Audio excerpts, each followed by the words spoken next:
Muito bom dia, 7h31, dia 28 de outubro de 2022. Sejam todos vocês bem-vindos. Obrigado pelo carinho, da presença, da audiência de vocês. Obrigado pela confiança em nosso trabalho, por acreditar que o projeto dessa mentoria vai levar você à sua aprovação. Boa noite, Cristiane, Jaciara, Michele, Francisco, Suzana, Walter. Quem mais está com a gente? Creio que são vocês, ao vivo. Temos muitos alunos que a gente sabe que não vai conseguir assistir ao vivo, que vai assistir depois a gravação. Mas é um prazer muito grande estar aqui com vocês. Rapidamente, quem quiser, se quiser apresentar, alguns eu já sei, Suzana de Montes Claros, Jaciara de Montes Claros. Os demais, se quiserem se apresentar, falar de onde são, por gentileza, para que eu conheça um pouco mais de vocês. Olá, pode falar pelo chat, pode falar por áudio, da forma que vocês acharem melhor. Walter, São José dos Campos, muito bem, São Paulo. Quem mais? Francisco, Michele, Cristiane, são de onde? Nossa aula hoje, ela segue a lógica que eu já havia dito antes para vocês. Nesse momento, o que para nós, eu, professor Bruno Freitas, tem de mais importante, Francisco Vieira, São Francisco, rapaz, Michele, Rio de Janeiro, daqui uns dias estarei aí, nós vamos passeio no Rio daqui uns dias. Oh, lugar maravilhoso, meu Deus do céu. Seja bem-vinda, Michele, seja bem-vindo, Francisco.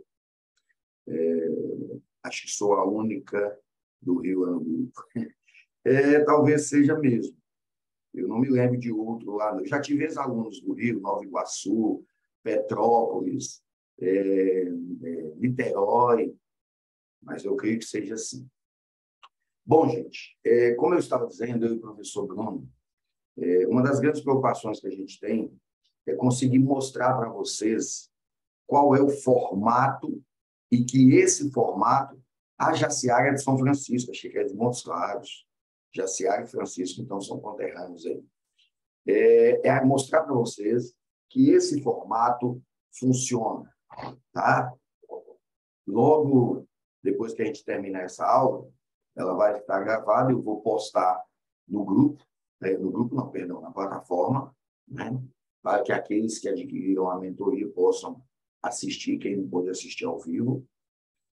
E, aos poucos, vocês vão perceber que o que a gente fala, que a mentoria ela tem um formato diferente de cursinho e porque a gente acredita muito que ela funciona. Então, prestem atenção em alguns números que eu vou trazer para vocês. Muitos dos cursinhos que vocês adquirem produzem material de excelente qualidade. Muito bom o material. Tanto as aulas gravadas, como material escrito. Bacana. Só tem um detalhe. Aquele formato não se enquadra na realidade da grande maioria dos nossos alunos da mentoria. É uma quantidade absurda de aulas. Muitas daquelas aulas foram gravadas para a primeira fase e eles aproveitam esse material para a segunda fase. Então, são aulas extensas, é um conteúdo absurdo. A grande maioria dos alunos se perdem, não conseguem nem definir o que é mais importante estudar. E você se vê diante de tanta coisa para ler, para estudar, e o tempo vai passando, você vai ficando assim. Tira essa roupa daqui para ter o vento. Está chovendo. Vai ficando nervoso. Só um minutinho, gente. Deixa eu inibir o áudio aqui, porque senão a gente acaba constrangendo alguns colegas.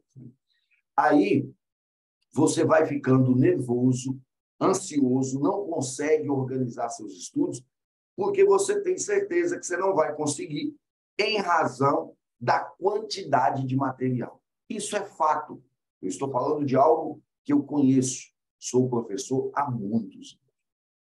E, a bem da verdade, nós sabemos que muito desse material sequer aparece na prova da OAB. Muitos assuntos que são colocados nessas aulas sequer aparecem na prova da OAB. Então, não há tempo para tudo isso. Eu tenho levantado uma bandeira desde a primeira vez que eu falo. Se você quiser aprender processo penal, você tem que fazer graduação em direito. A mentoria não é para você aprender processo penal. A mentoria é para te ensinar a passar, ensinar a fazer a prova. Se ao te ensinar a fazer a prova, você conseguir aprender alguma coisa de processo penal, maravilha. Maravilha. Eu encerrei semana passada o curso de prática. Eu sempre falo para vocês, a prática na advocacia criminal. Muitas vezes eu falo para os alunos, vocês são meus alunos na mentoria da OAB, correto? Tá, então esquece aquilo. Você já passou na OAB, esquece. Aqui na advocacia criminal, a vida real é diferente. Não é igual lá na teoria.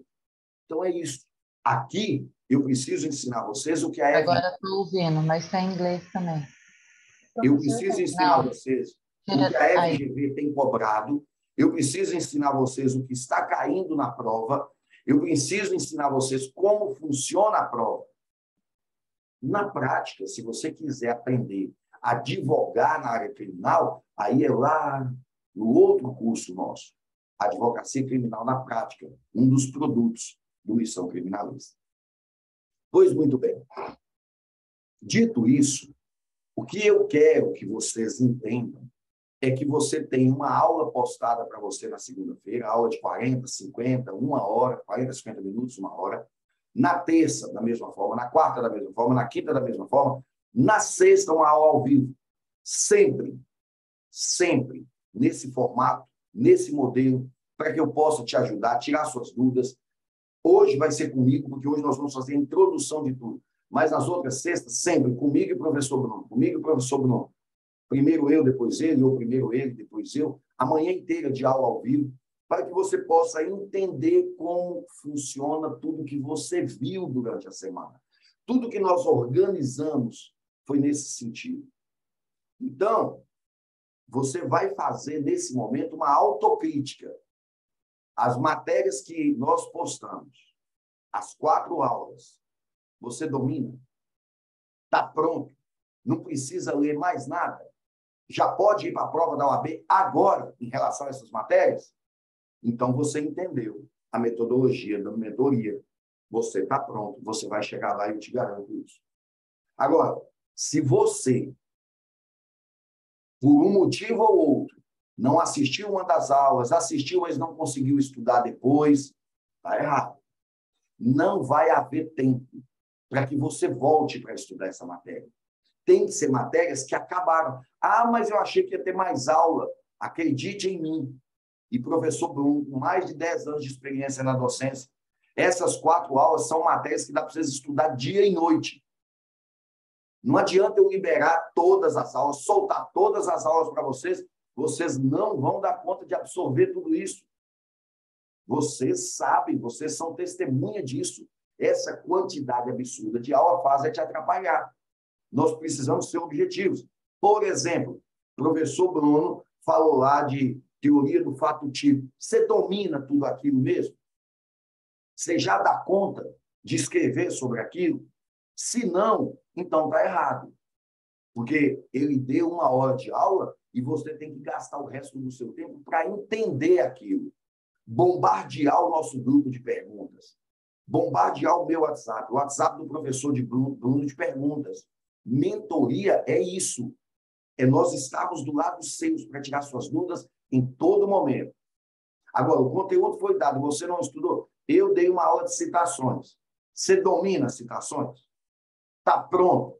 Você consegue diferenciar uma citação por certa de uma citação por edital? Se eu te disser que alguém veio ao estado do Rio de Janeiro no Carnaval de 2018, veio lá da Ucrânia, veio alguém da Ucrânia passar o Carnaval no Rio de Janeiro em 2018 e, por uma infelicidade dessa pessoa, ele forçou uma moça a ter com ele relações sexuais. Depois do Carnaval, ele foi embora. Essa moça, revoltada, procurou a polícia, relatou os fatos, inquérito foi instaurado, imagens de câmera foram colhidas, comprovou-se que era ele, concluíram as investigações, foi para o MP o MP o denunciou por estupro, o juiz recebeu a denúncia, determinou a citação, o oficial de justiça foi até a casa onde ele estava hospedado, recebeu a notícia de que ele não mora lá, ele estava a passeio e ele mora na Ucrânia. A pessoa, inclusive, tem até o endereço de onde ele mora na Ucrânia. Esse endereço foi fornecido. O juiz determinou que se expedisse uma carta rogatória para fazer a citação desse cidadão lá na Ucrânia. A embaixada da Ucrânia respondeu, a embaixada brasileira da Ucrânia respondeu: a Ucrânia não está cumprindo cartas rogatórias. O país está em guerra. Essa questão caiu na prova da OAB. Eu acabei de inventar. Exame 48 da prova da OAB. Acabei de inventar isso aqui. E aí, meu amigo candidato à aprovação da OAB? Vamos lá, o que nós vamos fazer nesse caso agora? Qual é a solução? Você é candidato. Você tem que responder. Essa matéria é citações. Essa matéria já foi dada. Aí você se desespera no momento desse. Você, caramba, velho, eu não vou saber responder isso. Você está entendendo que você tem que estudar um pouco mais? Você está entendendo que isso aqui não é brincadeira? Não adianta eu encher sua semana de conteúdo, que não vai dar. Você está entendendo que você tem que pegar aquela matéria de citações, aquela aula de 1 hora, de 40 minutos, e transformar ela em 24 horas de estudo? Você entendeu agora por que eu não posso encher a sua tela de conteúdo? Nós não vamos brincar, nós não temos tempo a perder. Essa metodologia, ela dá certo. Ela funcionou para uma quantidade esmagadora de pessoas que nós temos muito orgulho de saber que foram aprovados com essa metodologia. Tá? Então, memorizem isso. Você só vai ter condição de saber se você está dominando a matéria, se você pegou a aula que eu dei, a aula que o professor Bruno deu, vai lá, pega o material que nós temos, dê uma lida, né? Vai na lei, dê uma lida nos artigos. Agora, pega as questões da prova da OAB que nós indicamos, porque toda aula eu vou indicar questões. Pega as questões que nós indicamos, tenta resolver. Surgiu dúvida, bombardeia o WhatsApp do professor, dos dois. Pode bombardear sem dó. Porque é assim que vocês vão perceber se vocês estão evoluindo. E todas as vezes que estiver fazendo isso, não fique pensando, meu Deus, mas tem muita matéria ainda, mas tem muita coisa. Quem tem que preocupar com isso sou eu. Sou eu que tenho que preocupar, que até o último dia de mentoria eu vou passar para você tudo o que você precisa saber. Você não tem que preocupar com isso. Você tem que preocupar com o que eu passei hoje, o que eu passei agora. É isso que você tem que preocupar. Combinado assim? Tem aqui, aparece para mim o nome FADESP. Né? Depois, se puder falar o nome, para que eu possa cumprimentá-lo pelo nome. Realmente, as dúvidas surgem no caso concreto. Aulas com vários exemplos é uma boa sugestão. Sempre. As nossas aulas ao vivo são para isso. Vamos citar exemplos. Aquilo que eu fiz no grupo essa semana vai se repetir por várias vezes. Eu vou citar diversas passagens. Toda vez que eu der um conteúdo, eu vou começar a citar exemplo para vocês o tempo todo, provocando vocês, fazer a cabeça de vocês endoidar. É assim que nós vamos aprender. Tá joia? Cristiane, de São José do Rio Preto. Acho que eu já tinha falado, né? Já tinha cumprimentado. Muito bem, o William, que acabou de chegar. Depois, quem está aí com o nome FADESP, se quiser falar seu nome, para que eu o cumprimente ou a cumprimente, será um prazer e uma honra para nós. Vamos, então, seguindo. Ah, professor, dá a resposta nesse caso aí? Vou dar, não vou deixar vocês sem resposta, não. Percebam, a citação por edital ela é aplicável quando o réu está em local incerto e não sabido. Nesse caso, a gente sabe onde é que ele tem. Ele está na Ucrânia, inclusive, nós temos o endereço dele.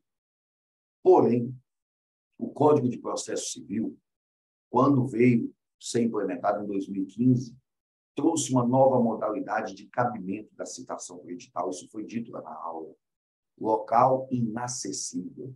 O cidadão que está em local incerto e não sabido ou inacessível, significa dizer onde o Brasil não tem acesso, é citado por edital.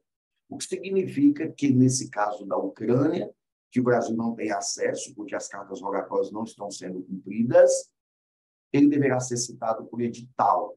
Artigo 363. do CPP. E aí, se ele foi citado por edital, se ele ficar sabendo e quiser responder o processo, beleza, constitui advogado e responda o processo. Mas venceu o prazo do edital, não ficou sabendo, não quer responder o processo, tudo bem, o juiz, nos termos do artigo 366, vai suspender o processo, suspender o prazo prescricional, poderá autorizar a produção antecipada de provas, súmula 455 do STJ, poderá decretar a prisão preventiva do réu, se estiverem presentes os requisitos do artigo 312. Entenderam? Ficou claro? Muito bem? Muito bacana? Pois é. Marabá! Que bacana, rapaz! Você que é o Biratã, nós já conversamos no grupo. Rapaz, eu conheço sua cidade. Eu estive aí. Pretendo voltar em breve. Tenho casais de amigos que moram ali. Sou encantado com essa cidade, né? Que cultura diferente da minha região. Parece outro país, né? Muito diferente. O Brasil é muito grande. Eu moro no norte de Minas Gerais. Que bacana, rapaz. O Biratã de Marabá, no Pará. Fico muito feliz. Obrigado pelo carinho da sua audiência. Chegamos ao norte do país. Pode ter certeza que a próxima vez que eu for aí, eu vou te avisar para que a gente possa tomar um tacacá juntos. Ô, cidade quente, meu Deus do céu. Jesus tem misericórdia. Meu Deus do céu. Mas vamos lá, então. A aula de hoje. Nós vamos começar a trabalhar as peças. Vou começar a ensinar vocês o que você tem que escrever, o que você tem que colocar na sua peça. Nós vamos trabalhar isso em todas as sextas-feiras. E acredite, por algum imprevisto, por algum problema, a nossa vida futura só depende a Deus. Eu não consegui dar uma aula na sexta, não tem problema, vocês não vão ficar prejudicados. Eu dou essa aula ao vivo em qualquer outro dia da semana, sábado, domingo, não importa, qualquer outro horário. Nós vamos trabalhar todas as peças. Vocês vão aprender todas as peças com riqueza de detalhes, sem nenhum problema, tá? Mas, para isso, eu preciso que vocês tenham uma boa noção da topografia dos ritos procedimentais. Você precisa entender onde é que está essa peça, como é que essa peça funciona. Se eu fizer essa peça agora, daí para frente ela vai para onde? O que vai acontecer com essa peça? Nós temos que entender isso, tá?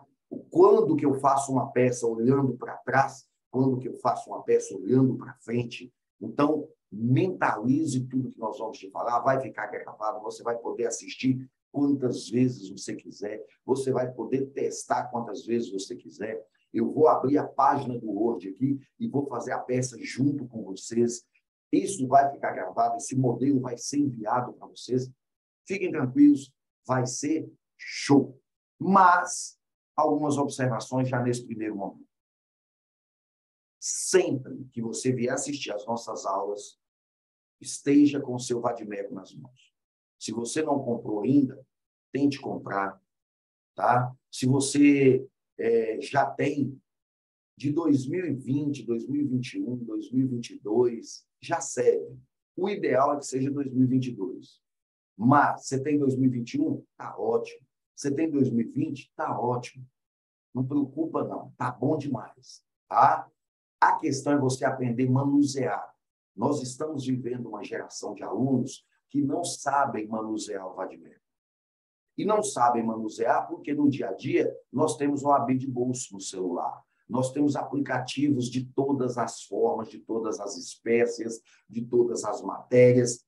E isso prejudica muito o nosso estudo para a OAB, porque, infelizmente, no dia da prova da OAB, a gente não pode usar celular, notebook, tablet, nada do gênero.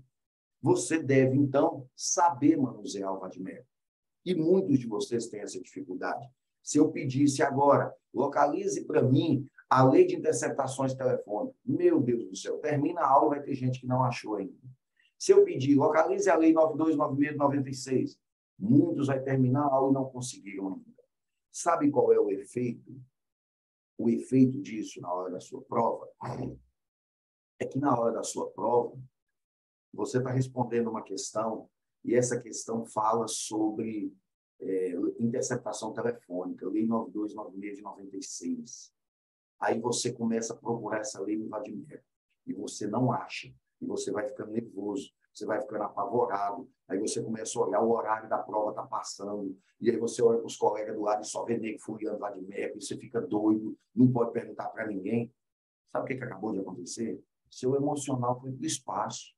A próxima questão era uma questão que você sabia tanto. Você tinha resolvido tanto ela. Você lembrava de tudo que o professor Bruno tinha falado. Você lembrava de tudo que o professor Warren tinha falado. Mas, infelizmente, não deu. Você agora apavorou, desestabilizou seu emocional, deu vontade de ir no banheiro, lascou tudo, velho. Vamos ter que ir para a repescagem mesmo.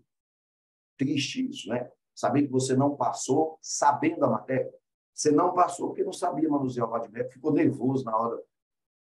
Então, acredita em mim, manuseie sem dó o vademecum, mas mexa muito, folheie muito o vademecum. Nós vamos, em uma das nossas aulas, ensinar vocês a anotar o que você pode colocar no vademecum, o que você não pode colocar. Nós vamos ensinar você a fazer a marcação correta dele. Pode ficar tranquilo. Mas você tem que manusear. Aproveite as nossas aulas ao vivo e coloque isso em prática. Gislene de Itabira está em São José dos Campos, muito bacana, Vale do Aço, né? Beleza. Lá no Vademecum 2021, dá para fazer a prova? Teve alterações ou não? Jaciara, dá para fazer sim.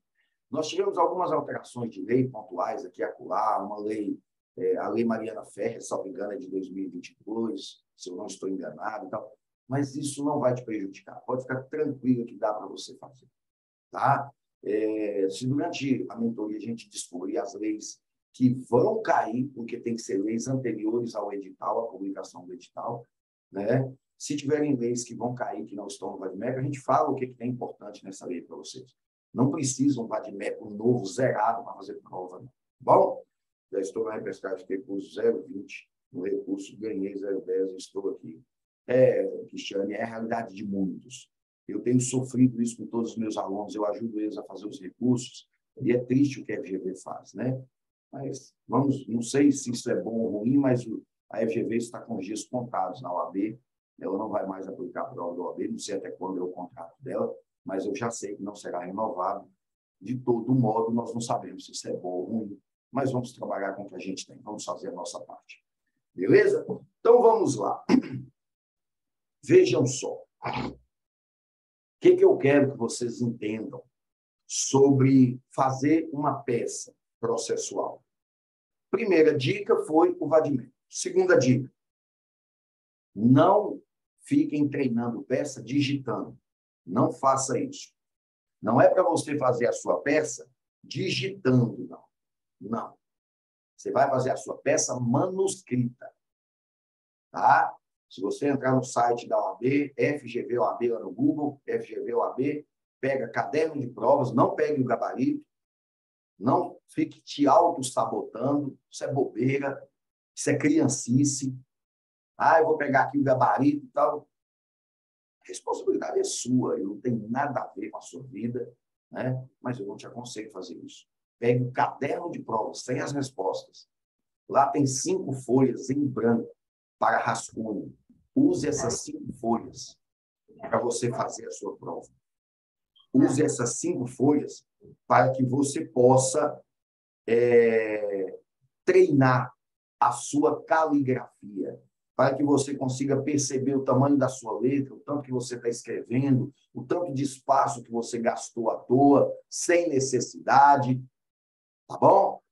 Prestem sempre atenção nisso. Então, direcionando agora a nossa aula para o que realmente eu quero que vocês entendam, deixe só eu me preparar aqui, porque eu quero mostrar para vocês como que vocês vão enxergar os ritos procedimentais, tá? E o que você pode fazer com esses ritos. Lembrando que não é comum, não me lembro de ter caído na prova da OAB ritos especiais. Já caiu alguma coisa sobre tráfico de drogas, Tribunal do Júri cai com frequência, mas outros ritos muito especiais não caíram em peça. A linha de raciocínio, o nosso trabalho é o rito ordinário. É a partir dele que a gente entende os demais ritos. O rito sumário nasce dele, o rito do júri nasce dele, o rito do tráfico de drogas nasce dele. Tudo isso nós vamos falar lá na aula teórica de ritos procedimentais. A aula de hoje não é de ritos, a aula hoje é prática, mas eu preciso que você entenda a topografia desse rito, para que, a partir daí, você consiga entender a sua peça, o que você vai fazer, o que você vai escrever na peça, o que você vai tirar da peça. Isso não precisa escrever. Quando que eu faço a peça olhando para trás, o que já aconteceu? Quando que eu faço a peça preocupado com o que vai acontecer daqui para frente? É isso que eu preciso que vocês tenham em mente. Então, vamos lá. Primeira coisa, na topografia dessa peça, nós vamos colocar aqui, ó.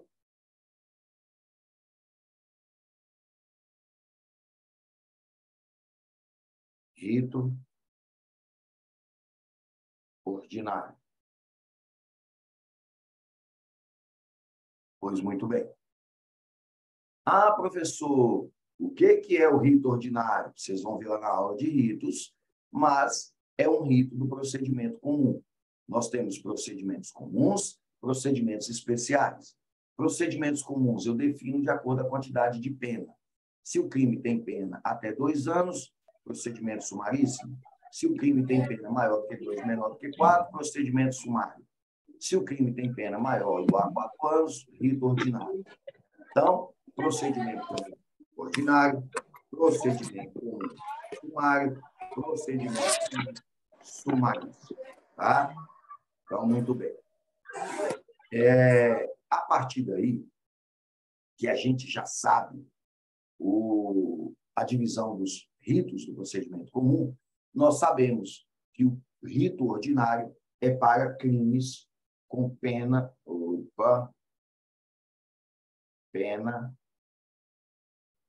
maior ou igual a 4 anos. Lógico, desde que não haja procedimento especial. Porque, logicamente, se nós falarmos para vocês sobre o homicídio, a pena é de 6 a 20 anos. Ah, então é rito ordinário. Não, barriga verde. Aí é procedimento especial do Tribunal do Júri. Agora, se eu falar estupro, pena de 6 a 10 anos, aí sim, aí é rito ordinário, porque não tem um procedimento especial. Joia?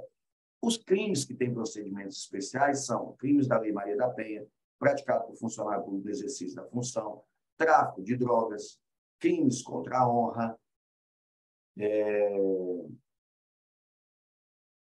crimes tributários. Então, tem alguns crimes que têm um procedimento especial. Mas não se preocupe com isso agora. Tente entender a topografia do rito ordinário. Então, vamos aí. Vou mudar a cor aqui da minha caneta, para que a gente consiga ser mais didático para vocês. Esse procedimento, logicamente, começa com uma denúncia. Então, tá bom. O promotor vai oferecer a denúncia. Muito bem. O juiz vai receber ou rejeitar a denúncia. Logicamente, se ele rejeitar, acabou o procedimento. Então, nós não vamos estudar isso, porque para nós aqui, certamente, ele recebeu a denúncia e o procedimento seguiu. Se ele recebeu a denúncia, ele vai determinar a citação do réu. O réu será citado. Tudo bem. Se o réu foi citado, ele vai ter 10 dias para apresentar a resposta à acusação. Depois que ele apresenta a resposta à acusação, o juiz vai analisar se é o caso de absolver, porque nessa fase nós estamos falando da absolvição sumária. Se o juiz entender que não é o caso de absolver, o juiz vai designar a audiência de instrução. Muito bem. Fez a audiência, nós teremos a parte de memoriais, também chamado de alegações finais. Depois dos memoriais, nós teremos a sentença.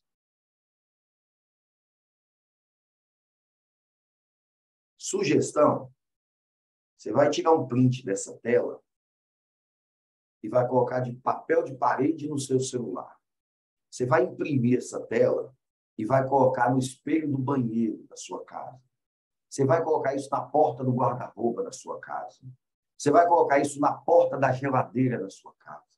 Você vai colocar isso na churrasqueira da sua casa. Você vai imprimir várias cópias e espalhar isso pelo quintal da sua casa. Você vai pendurar isso naquela planta mais bonita que você tem na entrada da sua casa. Meu amigo, coloca uma coisa na sua cabeça. Coloca a coisa na sua cabeça. Deixa eu ver aqui, professor, tem como o senhor abrir a tela? Fica melhor. Como assim, gente? Espera aí, deixa eu ver aqui. O senhor tem como abrir a tela? Fica melhor. Clica na imagem dele e seleciona a área não participa. Biratã, o Walter está te ensinando aí, meu cara. Confesso a você que isso aí eu não sei, essa tecnologia não. Mas tem uma forma que você coloca aí que aparece a sua tela inteira. Só vai aparecer a minha imagem na sua tela inteira e o slide todinho na sua tela. Tá bom? Se você tiver dificuldade, depois você nos fala que a gente tenta te ajudar de outra forma. Tá bom, meu irmão? Como eu estava dizendo, isso aqui é algo que você tem que memorizar. Se você tiver que espalhar isso na sua casa, que espalhe. Se você estiver trabalhando lá, cansado, assistiu a aula, mas foi trabalhar, sobrou um minutinho de folga, pega um papel em branco e tenta rabiscar isso aí. Tenta fazer esse desenho que eu fiz, vê se você consegue.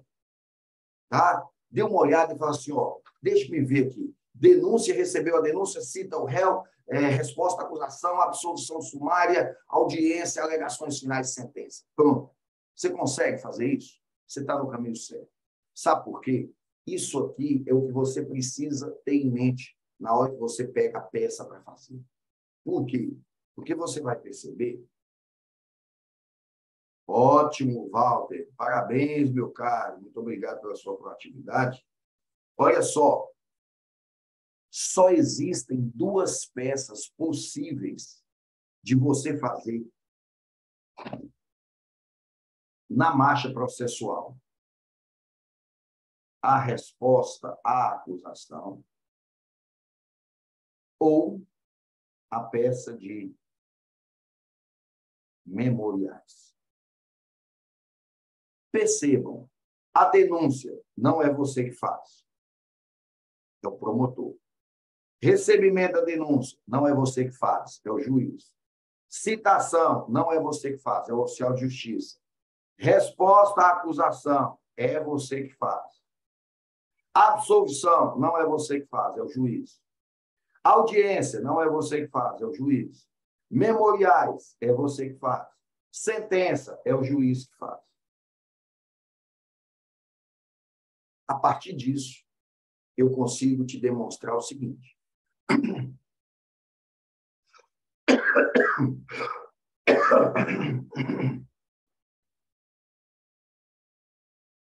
O que eu consigo te demonstrar? Se ofereceu a denúncia, a questão vai dizer, o promotor denunciou o réu, mas essa questão não falou nada de audiência, a peça só pode ser resposta. Porque entre a denúncia e a audiência, só tem resposta. Olha como é simples. A questão falou que o réu foi denunciado, mas em nenhum momento a questão disse de audiência. Não falou nada de audiência. que ouviu testemunha, que interrogou o réu, que ouviu a vítima, que não falou nada de audiência? Não. Então só pode ser resposta, não tem outra peça. Não tem como errar isso. Agora, a questão falou, teve denúncia. Na audiência, aconteceu isso, isso, isso, isso. Mas não falou nada de sentença. Não falou nada de sentença. Falou em audiência. Teve audiência, testemunha falou isso, testemunha falou aquilo e tal. Mas não falou em sentença, a peça só pode ser de memoriais. Porque entre audiência e sentença, só tem memoriais. Percebam que, através disso, não tem como você errar a peça. Não dá para errar. Porque se a questão não falar em audiência, é resposta. Se a questão não falou em sentença, é memoriais. Agora, a questão falou em sentença, aí será recurso de apelação, recurso sentido estrito ou agravo em execução. Com certeza, nós estaremos diante de uma peça de recurso. Lembrando que, se for tribunal do júri, crime doloso contra a vida, aqui não será sentença, será pronúncia. Mas isso nós vamos aprender em outro momento. Eu estou aqui fazendo apenas uma topografia desse rito para que vocês consigam entender como que nós vamos trabalhar. O que nós vamos fazer daqui para frente. Tá? Como que nós vamos aprender a fazer as peças. E, a partir daqui, eu já começo. A primeira peça nossa é resposta à acusação. Terminando essa aula de agora, eu vou esperar o sistema converter a aula, né? E vou postar essa aula lá para vocês. Mas eu já tenho uma aula de resposta à acusação pronta e eu já vou postar essa aula hoje. Hoje eu já vou postar a aula de resposta à acusação e já vou mandar uma peça de resposta para vocês fazerem, para que vocês possam se divertir no sábado e domingo. Tá? Nós vamos fazer isso para vocês. Hoje ainda eu já posso. E é isso que eu vou fazer durante todas as nossas sextas-feiras. Joia? Então, já que a nossa peça é resposta, vamos focar na resposta. Vamos esquecer o resto. Nós vamos agora focar na resposta. Tudo bem. Eu cheguei agora para fazer a peça, abri o caderno de provas, comecei a ler e percebi que é resposta. Por que eu descobri que é resposta? Porque a questão fala que o réu foi denunciado, coisa e tal, mas em nenhum momento a questão fala que teve audiência. Não foi mencionado aqui, no nosso caso, a realização de audiência. Então, é resposta. Se é resposta, aí eu vou lembrar como é uma resposta à acusação. Como se faz uma resposta à acusação? Qual é a estrutura de uma resposta à acusação? Primeira coisa, voltando lá para o nosso esqueminha, eu vou olhar para trás. Raciocinem comigo como essa lógica é interessante. Você é advogado. Eu sou advogado. O cliente chegou no meu escritório e me contratou. Ele me apresentou um mandado de citação anexado uma cópia da denúncia. Eu tenho um mandado de citação e anexa uma cópia da denúncia. Ele me contratou, pagou os meus honorários, olhou para mim e disse: se vira.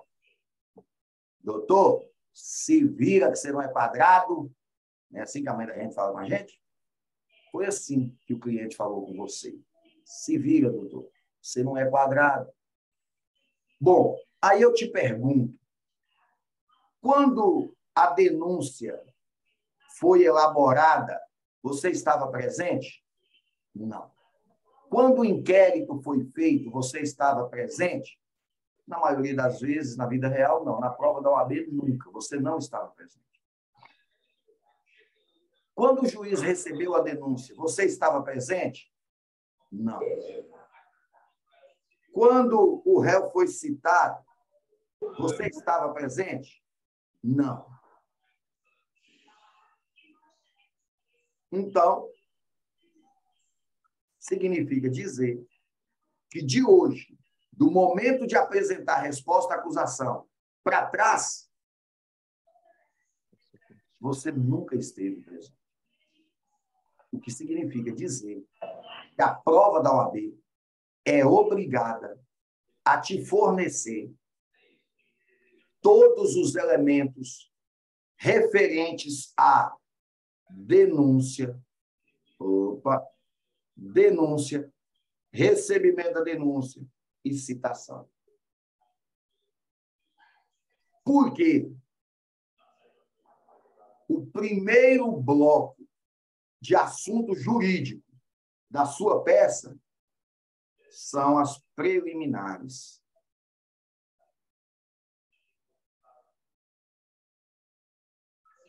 O primeiro bloco de assunto jurídico são as preliminares. Walter, nós vamos falar disso agora. Segura as pontas aí que eu vou falar. Tá bom, meu irmão? Vejam bem. A sua peça terá 2 blocos de assunto jurídico. A sua peça terá 2 blocos de assuntos jurídicos. 1, as preliminares. E o outro, o mérito, que nós vamos falar daqui a pouco. O que são as preliminares? São etapas de procedimento que ficaram erradas. São etapas de procedimentos que foram violadas. É uma prova ilícita no inquérito. Vamos imaginar. O delegado pegou o preso, colocou na frente da vítima e disse: foi ele que te assaltou? Foi.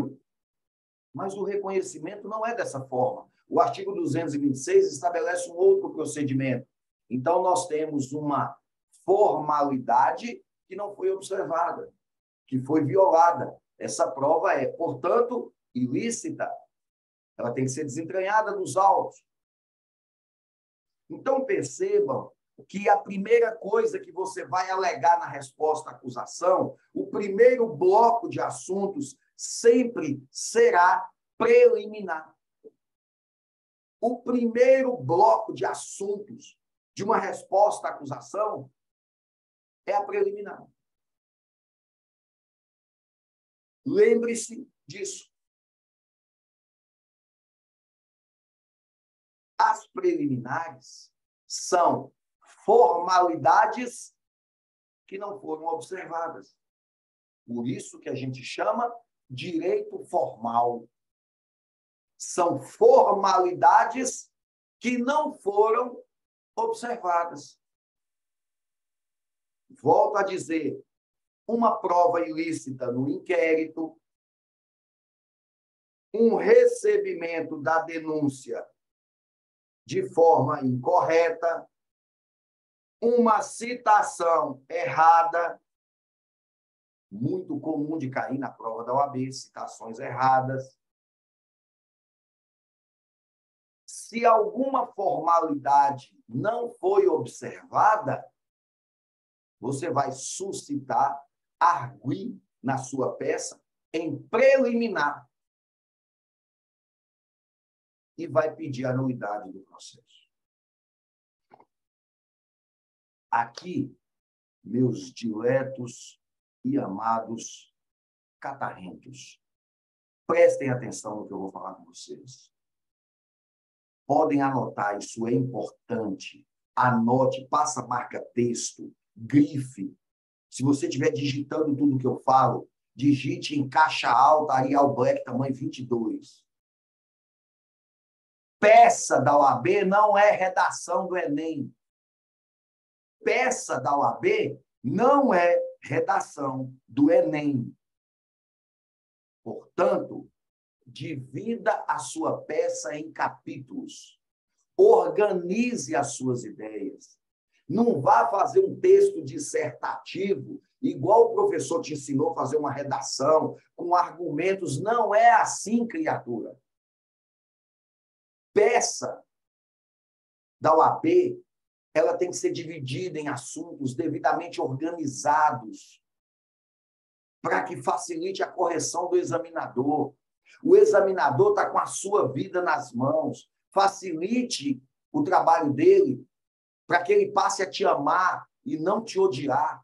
Porque eu fico imaginando que se eu fosse um examinador da OAB e eu pego uma peça no formato de redação do Enem, eu vou excomungar esse candidato.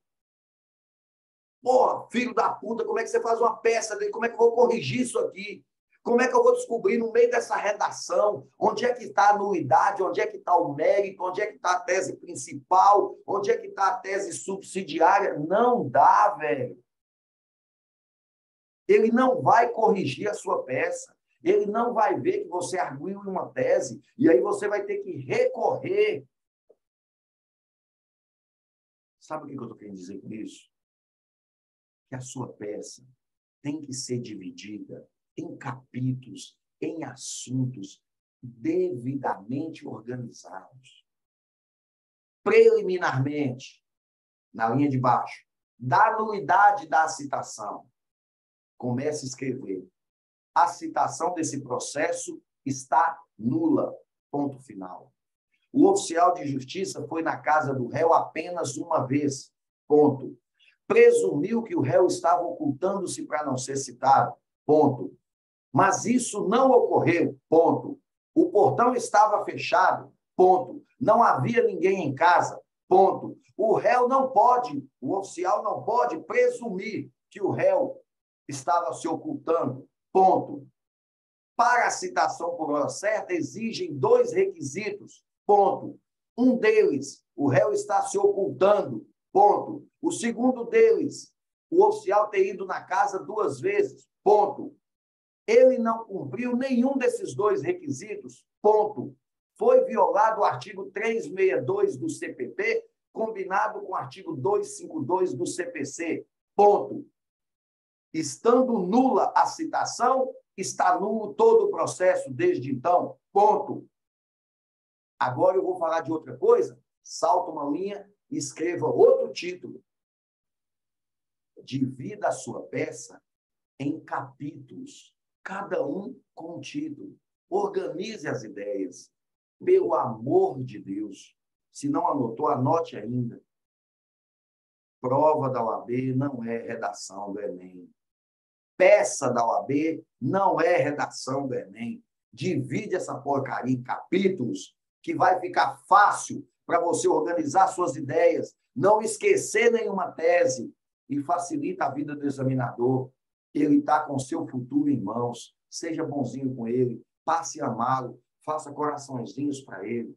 Não na prova, que senão ela vai ser zerada, pelo amor de Jesus Cristo. Qual é a lógica da resposta à acusação? É que você olhe para trás e procure defeitos no processo. A OAB sempre vai trazer defeitos. Procure esses defeitos. Ou nós temos erro na citação, ou nós temos erro no recebimento, ou nós temos erros na denúncia, ou nós temos erros no inquérito. E aqui eu vou anotar de outra cor. Eu vou anotar de roxo. Atenção, especial para suspensão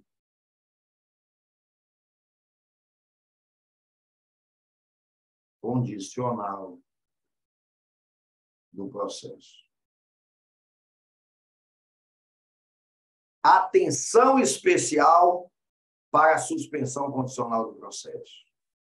Por que isso, professor?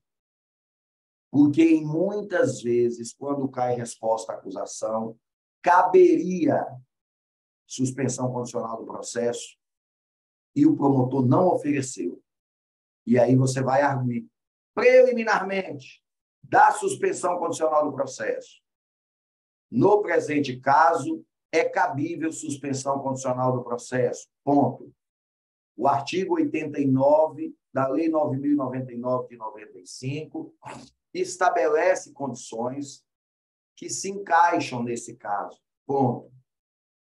O réu é primário de bons antecedentes, não está respondendo outro processo, e o crime pelo qual ele foi denunciado tem pena mínima menor ou igual a 1 ano. Se o promotor não ofereceu suspensão condicional do processo, o processo é nulo, o juiz deve devolver os autos para o MP, oferecer suspensão condicional do processo ou justificar porque não fez. Ponto. Lembre-se, as preliminares são formalidades que não foram obedecidas. Até aqui, tudo bem? Se tem dúvidas, podem interromper a aula quantas vezes quiserem. Se você tem dúvida, pode interromper a aula quantas vezes você quiser. Tá joia? Quem está ao vivo. Se você está assistindo essa aula gravada, não importa o horário. Se é pela manhã, à tarde, à noite, pela madrugada, não importa. Para tudo, tem dúvida, vai lá no grupo do WhatsApp, joga a pergunta. Certamente, no primeiro momento que eu ver, vou responder com todo carinho. O professor Bruno vai responder com toda atenção, com todo carinho para vocês. Combinado? Beleza? Ah, professor, tudo bem. Arguias preliminares eu já entendi. Lembrando, eu estou dando uma aula de prática, mas terminando essa aula, eu já vou postar na plataforma uma aula de resposta à acusação. Basicamente, lá eu vou repetir muita coisa que eu acabei de falar aqui. Tá? Mas não tem problema. Todas as nossas sextas serão assim. Terminando aqui, eu já posto a aula de resposta à acusação para vocês. Bom, eu entendi, professor, que eu vou arguir preliminar. O que ficou para trás. Atrás, antes. Preliminar, tudo que está antes da resposta à acusação e que configura uma inobservância de formalidade, que configura uma violação de uma formalidade. Tudo bem. Também em preliminar, você vai discutir uma espécie de mérito, que é prescrição e decadência. Prescrição e decadência é mérito, porque é matéria de direito penal. Mas você vai arguir em caráter preliminar. Por quê? É como se você dissesse, juiz, não adianta eu discutir para você se o meu cliente é inocente ou culpado, se o fato é esse ou não. Está prescrito. Então, é uma discussão que eu faço antes. Então, se tem prescrição, você coloca preliminar de mérito. Não é uma preliminar de forma, é uma preliminar de mérito. Aí é tranquilo. Depois que você tiver aula com o professor Bruno sobre prescrição, isso vai ficar excepcional. Beleza? Vamos agora olhar, e eu vou mudar a cor da minha canetinha, que eu gostei desse negócio, que eu posso mudar a cor, ficar colorinho nesse negócio, que facilita para vocês entenderem, né? Então, vamos lá.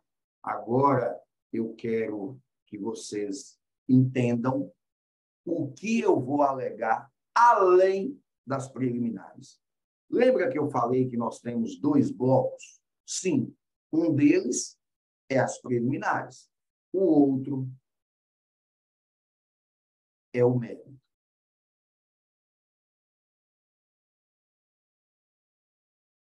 Eu já sei que eu tenho que arguir as preliminares, o que ficou errado para trás. Mas e o mérito? O mérito é direito penal, é direito material. Aí é muito fácil.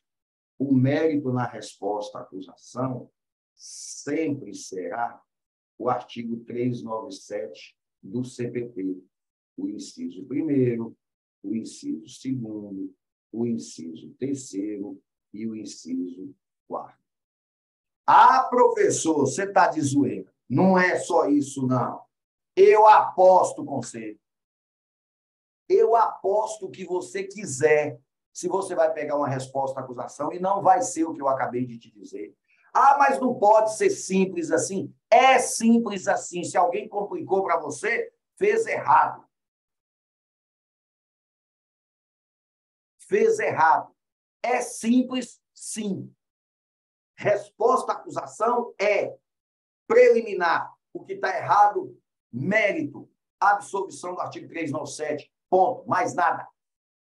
Quando eu estiver dando aula para você de alegações finais, aí sim, aí eu mesmo vou dizer, não é tão simples assim.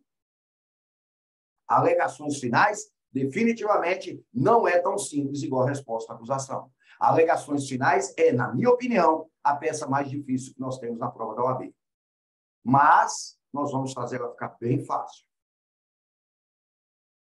Lembrem-se, ao redigir uma resposta à acusação, ao escrever o mérito, escreva olhando para frente. Olhando para frente. E aí é simples. Porque, volta lá no nosso esquema, a resposta à acusação está no artigo 396-A. Se o professor falou que eu faço a resposta à acusação olhando para frente, depois do 396 vem o quê? 397. Não! Mentira! Você acredita que é?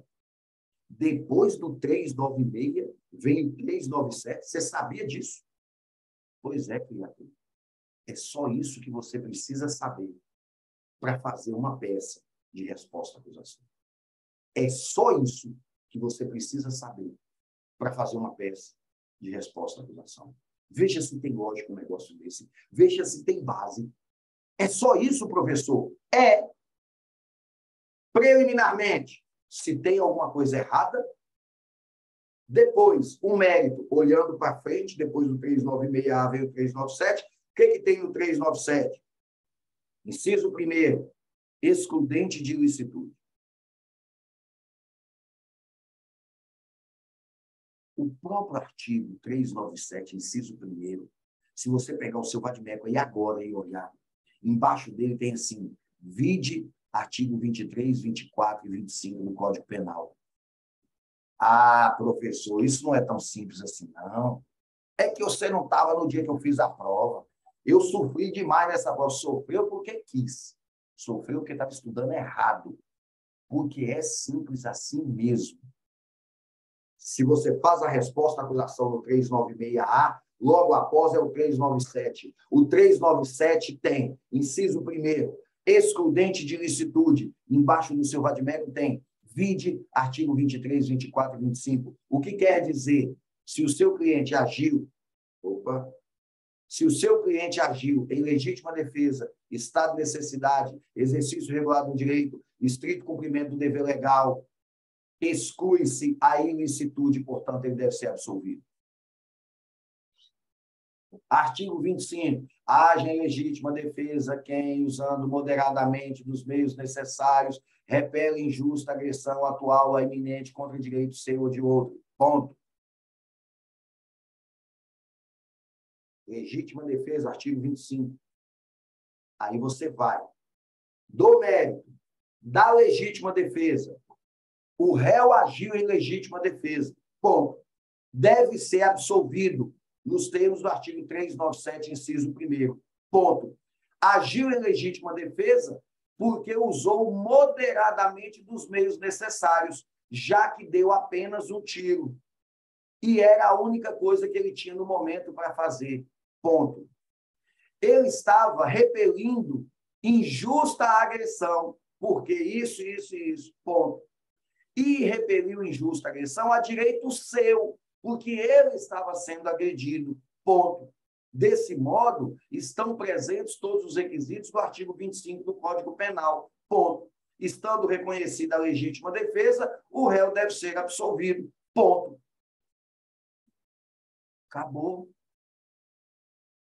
Eu já vi muitos de nossos alunos perdendo ponto, porque fala assim, o réu agiu em legítima defesa com base no artigo 25, deve ser absolvido com base no 397, inciso 1º. Acabou. Lógico que você vai perder ponto. É evidente que você vai perder ponto. Você não demonstrou para mim por que ele agiu em legítima defesa. Por que você entende que ele agiu em legítima defesa? Por que legítima defesa gera absolvição? Porque exclui a ilicitude. A ilicitude é uma das colunas que sustenta o crime. O fato é típico, ilícito, é culpável. Se uma dessas colunas cai, toda a estrutura cai.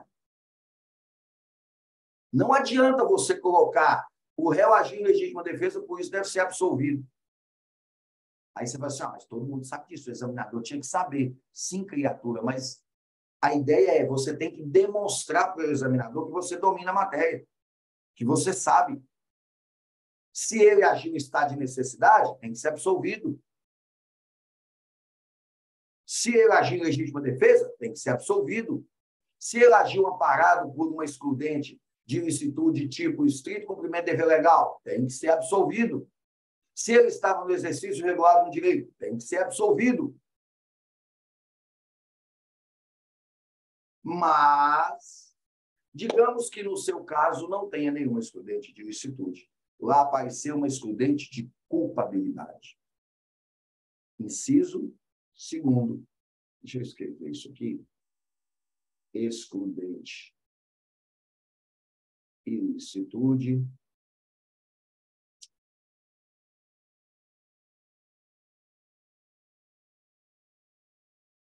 Ilicitude. Inciso 2º. Excludente de culpabilidade. Aí eu estou me referindo, e aí debaixo do inciso 2º, no seu vadimeco, vai ter vide artigo 26, 27, 28. Eu estou me referindo a uma embriaguez completa decorrente de caso fortuito ou força maior. Eu estou me referindo a um erro de proibição, que exclui a culpabilidade. Eu estou me referindo a uma inexigibilidade de conduta diversa. Simples. Você vai escrever, demonstrar que foi isso que aconteceu.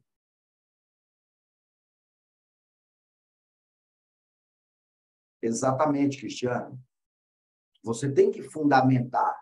Nós estamos aqui nos fundamentos jurídicos. Mas você tem que, dentro dos fundamentos jurídicos, apontar o artigo e explicar por quê. Por que era legítima defesa? Porque ele agiu moderadamente. Usou dos meios necessários. Repeliu injusta agressão. A agressão era atual. Era a direito seu. Pronto, você prova para o examinador. Muita gente perde ponto porque não escreve o que precisa escrever. E eu não estou dizendo que você tem que fazer uma folha, não. Vamos imaginar a seguinte situação. A pessoa agiu em legítima defesa porque o cara pegou uma faca e veio na direção dele, no meio de uma discussão. Ele tirou o revólver e deu um tiro no cara. Se eu tivesse que escrever isso para pedir absolvição, como que eu faria? Vamos lá. Só um minutinho.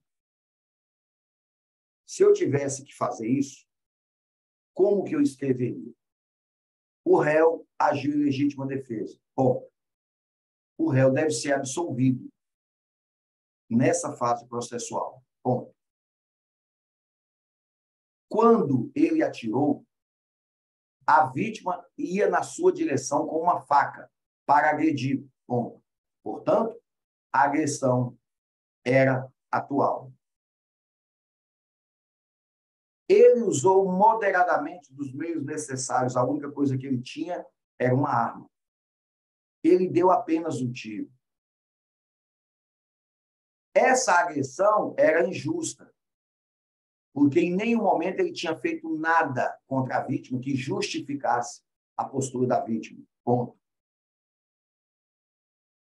Ele, ao agir, estava repelindo injusta agressão a direito seu, porque ele ia ser atacado pela vítima com a faca. Desse modo, estão presentes os requisitos do artigo 25 do Código Penal. O réu agiu em legítima defesa. A legítima defesa exclui a ilicitude. Ponto. Se excluiu a ilicitude, deixa de ser crime. Ponto. Se deixa de ser crime, o réu tem que ser absolvido nos termos do 397, inciso 1º. Ponto. Acabou. Lembra que eu já estou dizendo isso há muito tempo para vocês. Façam frases curtas, objetivas, simples. Vamos ver aqui, tem uma pergunta. Jaciara diz, vale salientar que ao requerer absolvição, tem que citar absolvição sumária. Se não usar a palavra sumária, eles não pontuam. Perdi 0,40 porque coloquei apenas a palavra absolvição. Essa foi a justificativa do recurso. Verdade, bem lembrado, Jaciara. Por que a absolvição sumária? Porque a absolvição normal ela fica no final do procedimento, lá na sentença.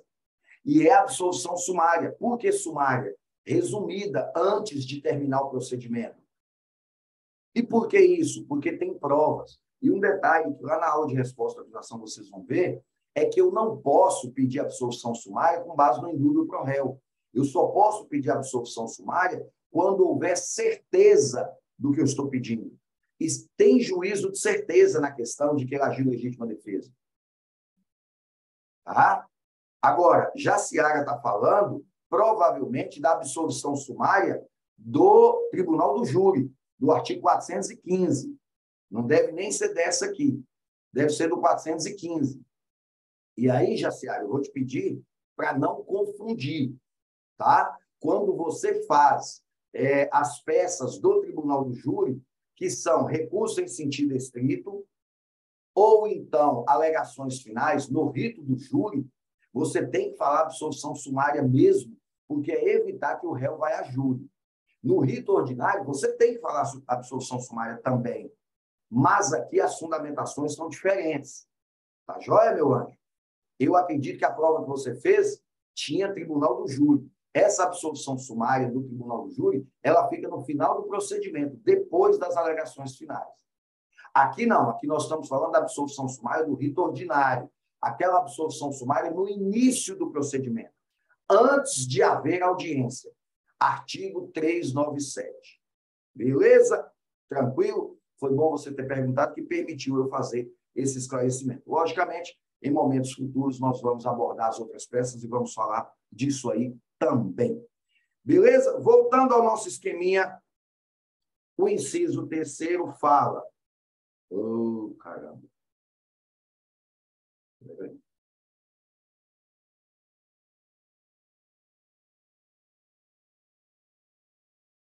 Só um minutinho. Deixa eu corrigir aqui. Que a tela fugiu de mim.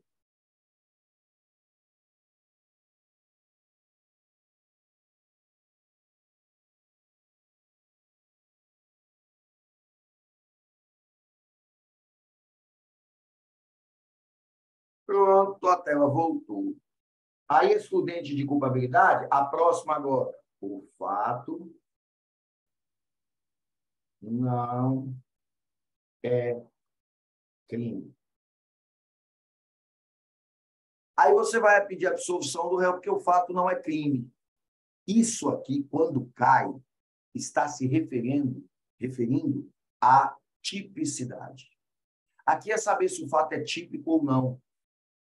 Tipicidade material, tipicidade formal, se nós temos erro de tipo, como é que isso está funcionando, é aqui que você vai alegar. A aula do professor Bruno. Lembra que eu falei com vocês que é importante vocês entender tudo que foi dado durante a semana, para chegar na sexta você estar afiado?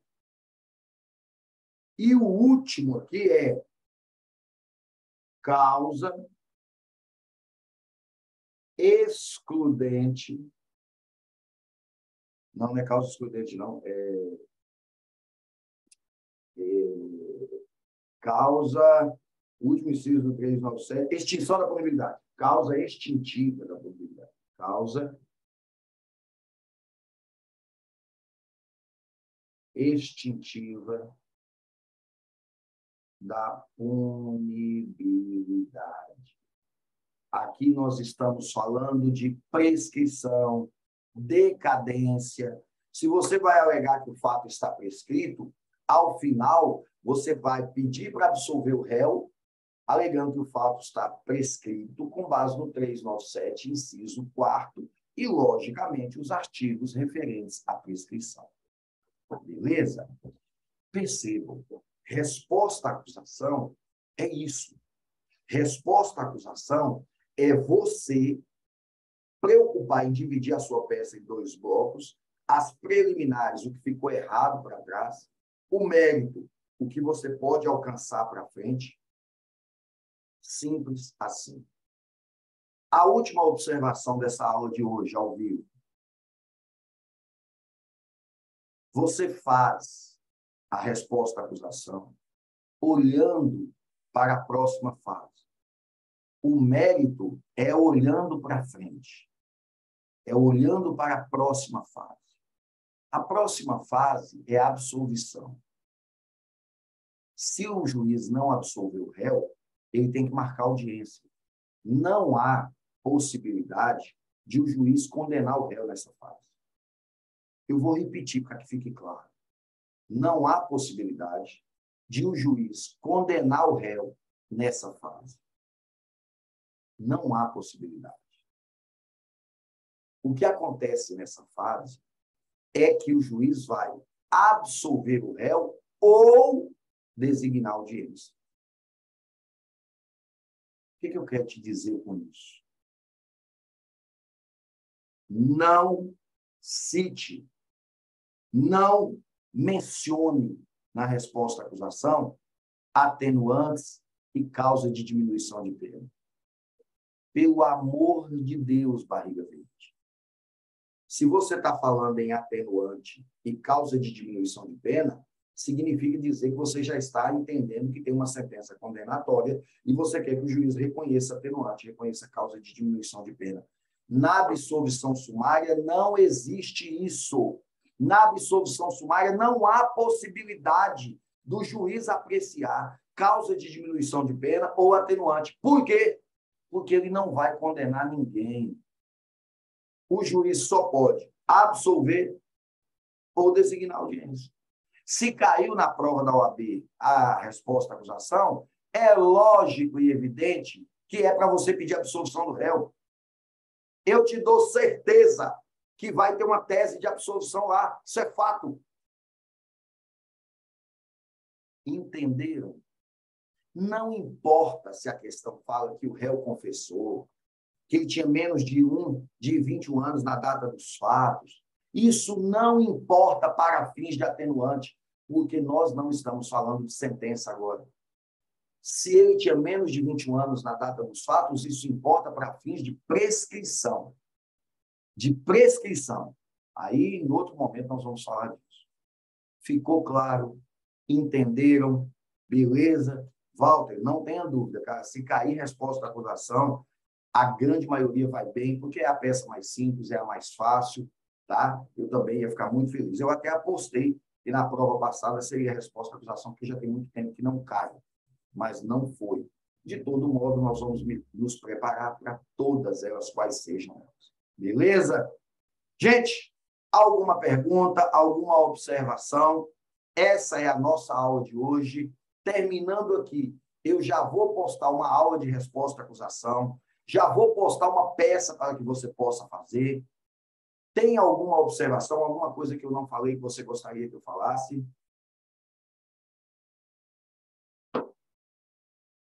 E vou te pedir um favor. Vou te pedir um favor agora. Vou ficar bem bonito aqui. Você vai printar a sua tela e você vai postar nas suas redes sociais que você está estudando, que você está assistindo uma aula ao vivo. de processo penal, de mentoria. E se você gostou da aula, você posta. Se você não gostou, não tem problema, não. Isso pode ter acontecido. Você pode realmente não ter gostado. Você imaginou que a aula ia ser outra coisa. Você tem 7 dias para receber o seu dinheiro de volta. Você não gostou, a mentoria não era o que você estava pensando, você pode ir lá na plataforma e cancelar a sua inscrição, pedir o seu dinheiro de volta, não tem problema nenhum. Nós vamos continuar sendo amigos, eu não vou ficar com raiva disso, é um direito seu. Tá? Agora, se você gostou, poste e me marque, @professor Arlen Freire, @professor Bruno Freitas. Sabe por quê? Porque hoje é o último dia para inscrições na mentoria. Tem pessoas que talvez nem saibam que essa mentoria existe, pessoas do seu convívio que vão fazer a prova da OAB e que você pode ajudá-lo, vir para cá fazer a prova, fazer a mentoria junto com a gente. Então, é uma oportunidade para você divulgar o nosso trabalho. Poste lá, tira uma foto que eu estiver bem bonita assim, ó. Vou ficar bonito para você printar a tela ainda. Printa, posta, me marca. Será um prazer repostar. Tá joia?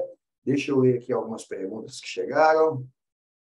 Eu não gostaria dela, Walter, pois eu acho que se errar uma tese dela, a gente perde muito ponto. Eu prefiro memoriais, tem como ganhar vários penduricados. Sobre essa linha de raciocínio, Jaciara está correta. Os pontos na resposta à acusação são muito altos, né? Mas é muito difícil errar, Jaciara. A resposta à acusação normalmente vem estampado ali a tese, é mais difícil errar. Em alguns casos, pode ter tese subsidiária na resposta à acusação, tipo a desclassificação do crime. Não. Não.